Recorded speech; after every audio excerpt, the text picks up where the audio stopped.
Aujourd'hui, je te parle d'une grosse erreur à éviter en début de relation parce qu'elle fait fuir les hommes.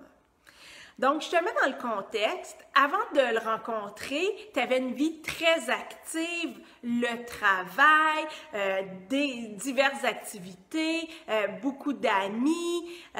Donc, tu t'ennuyais pas, ta vie était bien remplie. Mais là, tu l'as rencontré. Tu espères évidemment que c'est enfin le bon. Et toute cette vie-là que tu t'es construite, ben, elle a plus d'attrait. Tout ce que tu veux, c'est passer du temps avec lui, être avec lui, parce que tu es tellement bien quand tu es avec lui. Alors là, s'il t'appelle, il te propose un rendez-vous, alors que tu avais déjà une activité de planifiée ou que, je sais pas, moi, c'était ton soir de yoga, ben t'hésites pas à annuler ton activité pour être avec lui. En fait, tu planifies presque plus rien d'avance au cas où tu aurais une invitation de sa part. Donc, peu à peu, tu te mets à adapter ton horaire pour être avec lui. Alors, tu auras deviné, je pense avec ma petite mise en scène, que l'erreur à éviter, c'est d'être toujours disponible.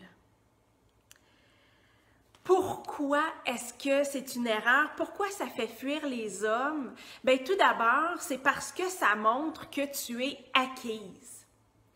Il a juste à t'appeler, te dire qu'il est disponible, t'envoyer un texte, tu réponds tout de suite. Tu es acquise, la conquête est faite, la conquête a été facile. Il n'y a plus de défi pour l'homme. L'autre chose, c'est que ça montre également un comportement de dépendance. Je suis d'accord avec toi de dire que c'est pas lui que tu annules tes activités puis que tu attends juste son appel, mais si tu agis comme ça au niveau des activités, je suis certaine que tu as d'autres comportements de dépendance comme ça et ça finit par se sentir parce que tu n'as pas une bonne énergie, tu as l'énergie de l'attente, l'énergie de la demande et ça se ressent sur l'autre. Ça, c'est certain.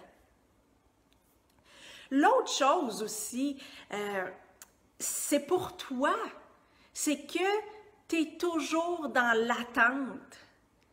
C'est pas du tout agréable d'être dans une relation où on attend après l'autre, surtout si l'autre a très peu de temps à te consacrer, a un horaire chargé.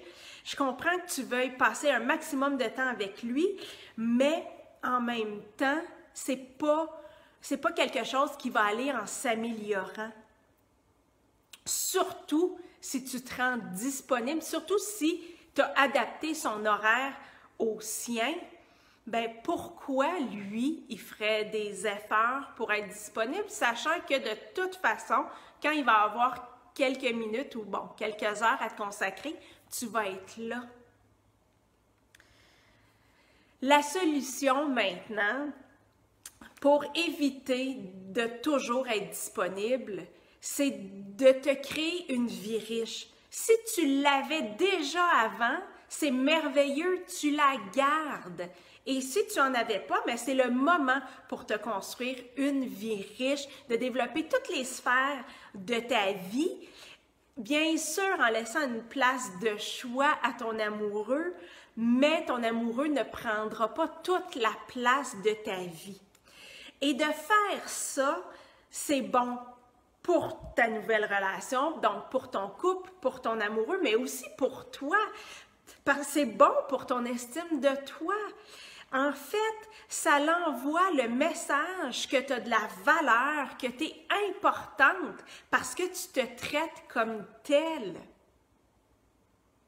Et bien sûr, ça te rend plus attirante. Puis si je ne t'ai pas convaincue, fais juste visualiser. Toi qui attends à côté de ton téléphone, qui attends juste qu'il t'appelle pour dire « oui, je suis disponible, je m'en viens », versus une femme qui a des activités, qui a des amis, qui a une vie riche, laquelle de vous deux est la plus attirante? Alors, Voilà, je suis certaine que maintenant que j'ai mis tout ça en lumière pour toi, tu vas t'appliquer à ne plus reproduire cette erreur-là. Et dernière chose avant de terminer, si tu connais des femmes qui auraient besoin d'entendre le message de la vidéo d'aujourd'hui, ben je t'invite à la partager et je te remercie de le faire. À bientôt!